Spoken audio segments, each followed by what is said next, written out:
Vietnam and Philippines aren't out to sabotage China. China has often made it clear that it opposes cliques, or countries coming together to counter, challenge or even undermine its interests. Accusing Manila for continuing its provocations in the South China Sea, which Beijing claims in its entirety, China's nationalistic tabloid The Global Times said the Philippines had tried to form a small clique by signing the agreement with Vietnam.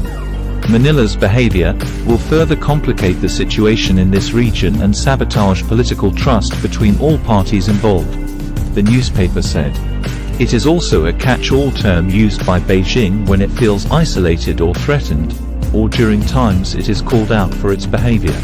In 2021, when the leaders of the Quad, Australia, India, Japan and the United States, met for a summit to ensure a free and open Indo-Pacific, China's foreign ministry lashed out at the group for forming enclosed small cliques, describing the move as a sure way to destroy the international order. Amid accusations by then British Foreign Secretary Liz Truss that China had not condemned Russia's aggression against Ukraine in 2022, China said international rules should not be defined by a certain clique or bloc.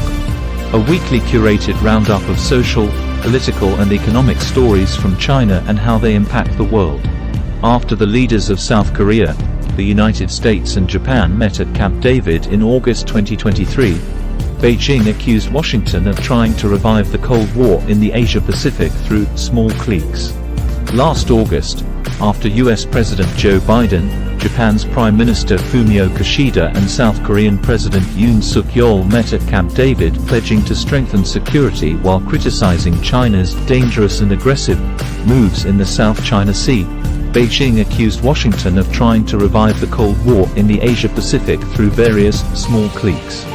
In December, after US Defense Secretary Lloyd Austin met his counterparts from Australia and Britain to forge a new agreement on increasing technology cooperation and information sharing, China Daily ran a headline that read, "Perfidy and arrogance hallmarks of AUKUS clique."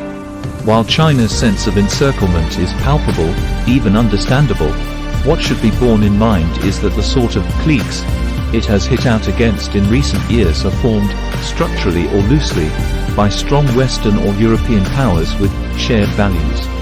In the case of this week's cooperation between the Philippines and Vietnam, it is clear the two Southeast Asian countries do not share similar values or ideology, but they have the common desire of protecting themselves in the South China Sea against Beijing.